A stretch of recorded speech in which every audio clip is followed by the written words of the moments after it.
Hello everyone. आज हम ancient history का हर एक वंश का एक संस्थापक बिंबिसार के बारे में जानेंगे। क्योंकि हम बिंबिसार हर एक वंश का प्रथम संस्थापक माना जाता है, क्योंकि उन्होंने हर एक वंश का स्थापना किया था मगध पर सर्वप्रथम। इन्होंने सर्वप्रथम मगध पर हर एक वंश का संस्थापक बने हैं। आज हम उनके बारे में चर्चा करते हैं कि आखिर बिंबिसार कौन थे, उन्होंने अपना राजधानी किसे बनाया, इनके पुत्र कौन कौन थे, और आगे कहानी देखते हैं। चलिए वीडियो को शुरू करते हैं। तो सबसे पहले हम देखते हैं कि आखिर में एंसेंट हिस्ट्री का हर एक वंश माना जाता है। हर एक वंश कब से कब तक, तो 544 से 412 ईसा पूर्व तक माना जाता है। और बिंबिसार, जिसकी चर्चा आज हम पूरे वीडियो में चर्चा करेंगे कि आखिर बिंबिसार कौन थे। और बिंबिसार का जो काल माना जाता है, यानी कब वो गद्दी बैठे 544 में, उन्होंने हर एक वंश के संस्थापक किए और उन्होंने लगभग 452 ईसा पूर्व तक लगा रहा है और उन्होंने 52 साल तक गद्दी में बैठा। शुरू करते हैं। तब सबसे पहले हम देखते हैं कि आखिर में संस्थापक कौन थे हर एक वंश के। तो याद रखना कि हर एक वंश के संस्थापक तो बहुत हैं, लेकिन प्रथम संस्थापक बिंबिसार थे। कौन थे? तो याद रखना है, यह आपका बिंबिसार हर एक वंश के संस्थापक थे। उसके बाद समकालीन, यानी बिंबिसार जो थे वो किसके समकालीन थे? तो याद रखना, जो बिंबिसार जो समकालीन थे वो बौद्ध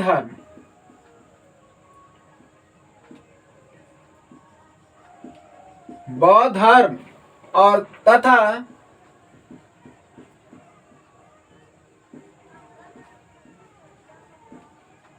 जैन धर्म, बौद्ध धर्म और जैन धर्म के थे। उसके बाद कहता है कि ऐतिहासिक पहला राजवंश। तो याद रखना कि मगध पर सर्वप्रथम शासन करने वाला जो राजवंश राजा तो था वो आपका बिंबिसार ही था। वो और कोई नहीं, वो आपका बिंबिसार था। सर्वप्रथम मगध पर शासन किया था।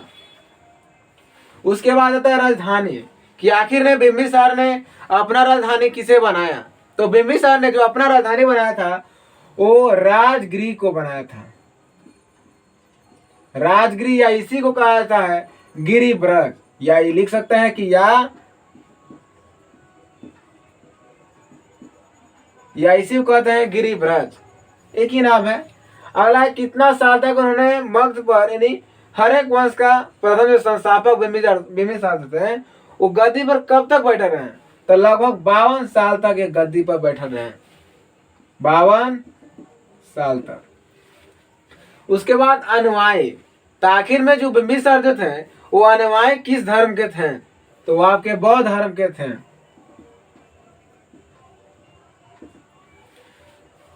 बिंबिसार ने एक युद्ध किया था अंग के राजा अंगराज के बृहदर्थ के साथ, और उस युद्ध में बिंबिसार ने जीत गया था और वहां का शासक अपने पुत्र अजातशत्रु को बनाया था।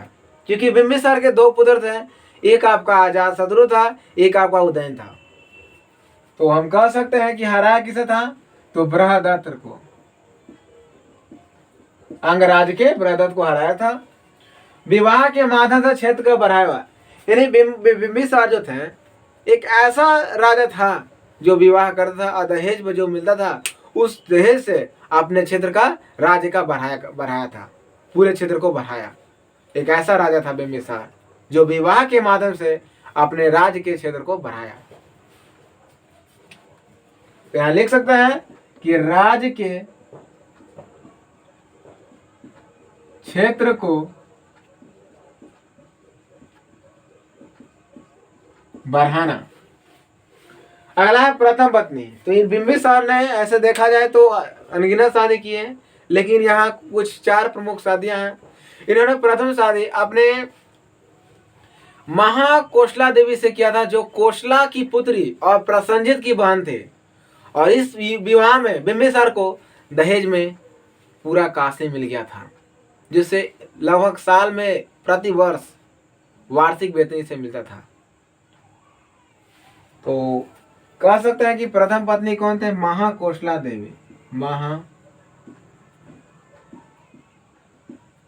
कोशला, महाकोशला देवी थे जो विवाह के, जो कोशला की पुत्री थी और प्रसंजित की बहन थी। दूसरा पत्नी का नाम था चेलना। तो यह चेतक राज की राजकुमारी थी जिसका नाम था चेलना।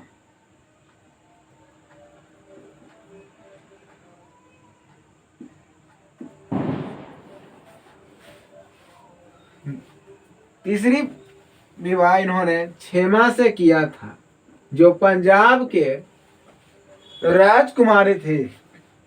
और चौथी पत्नी का नाम क्या था? तो आम्रपाली था। याद रखेंगे, चौथी पत्नी का नाम क्या था? तो आम्रपाली था। अगला है पिता। तो इनके बिंबिसार के जो पिता था वो भटिया था। कौन था? तो भटिया था। और इन्हें पुराण में, बिंबिसार को पुराण में कहा था श्रेणी कहा जाता है। तो याद रखेंगे कि जो बिंबिसार को पुराण में श्रेणी कहा जाता है। तो हमने बिंबिस और याद रखेंगे कि इन्होंने, जब इनके समय में अवंती के राजा चंद्रप्रद को एक असाध्य रोग हो गया था, जिसके कारण बिंबिसार ने अपने एक जी उनका वैद्य था, चिकित्सा का डॉक्टर थे, उसमें वैद्य बोलते थे। तो वैद्य था जिसका नाम था जीवनी था। इन्होंने भेजा था उनके दरबार में, अवंती के दरबार में इन्हें भेजा गया था ताकि ये रोग का निराकरण करे, इन्हें रोग को ठीक कर दे। तो हमने देखे कि हरेक वंश का जो प्रथम संस्थापक था ये आपका कौन था? नहीं लिखे, लिख दीजिएगा।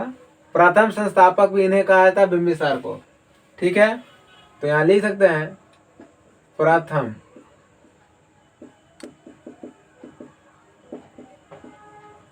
तो प्रथम संस्थापक भी कौन थे? ये आपका बिंबिसारी थे। तो हमने देखे कि हरेक वंश का जो प्रथम संस्थापक था वो आपका बिंबिसार था। और क्योंकि इन्होंने हरेक वंश का स्थापना सर्वप्रथम किया था।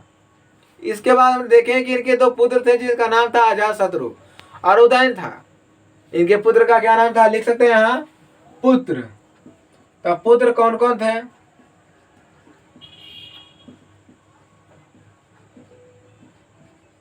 अजातशत्रु थे और उदयन थे।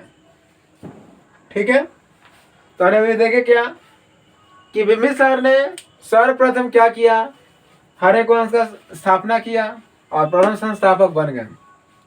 और यह समकालीन किसके थे? तो बौद्ध धर्म और जैन धर्म के क्या थे? संस्थापक थे, यानी समकालीन थे। और पहला ऐतिहासिक राजवंश कौन थे? तो आपका बिंबिसार थे। उसके बाद राजधानी इन्होंने अपना किससे बनाया? मगध का। तो राजगिरी या गिरिव्रत बोलते हैं। और कितना साल तक गद्दी पर बैठा रहा? तो 52 साल तक। और ये किसके अनुयायी थे? तो बौद्ध धर्म के क्या थे? अनुयायी थे। तो इन्होंने बौद्ध धर्म को क्या था? अनुयायी थे। और हराया था किसे? भद्रथ को, जो अंगराज के भद्रथ को हराया और वहां का शासक अपने पुत्र अजातशत्रु को बना दिया। इन्होंने विवाह के माध्यम से अपने राज के क्षेत्र को बढ़ाया। उसके बाद देखें कि प्रथम पत्नी तो महाकोशला देवी थे जो कौशल के पुत्री और प्रसंजित की बहन थी। और इनके प्रथम विवाह में इन्हें दहेज में काशीपुरा मिला था। दूसरा पत्नी का नाम चेलना था, है ना, जो चेतक के राजकुमारी थी। और पिता भटिया थे, पुराण में श्रेणी कहा जाता है। और तीसरा पत्नी का नाम क्षेमा था। और चौथा पत्नी का नाम क्या था? आम्रपाली था। और एक और पॉइंट देखा हमने कि इन्होंने अपने वैद्य जीवनी को अवंती के दरबार में भेजा था, क्योंकि वहां के राजा चंद्रध्वज को कुछ बीमारी हो गया था, यानी बीमार थे। तो उन्हें ठीक करने के लिए अपने वैद्य जीवन को अवंती के राजा के दरबार में भेजा गया था। और इनके पुत्र का नाम अजातशत्रु उदयन था। और इनको हत्या कौन किया था? हत्या तो बिंबिसार को हत्या 492 में उनके ही पुत्र अजातशत्रु ने किया था। याद रखेंगे, अजातशत्रु को हत्या किया था बिंबिसार को, उनके ही पुत्र ने। इसलिए लिख सकते हैं कि इसलिए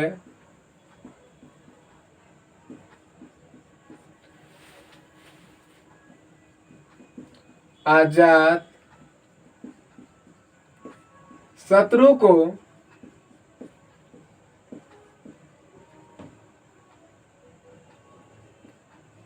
पितृहीनता कहा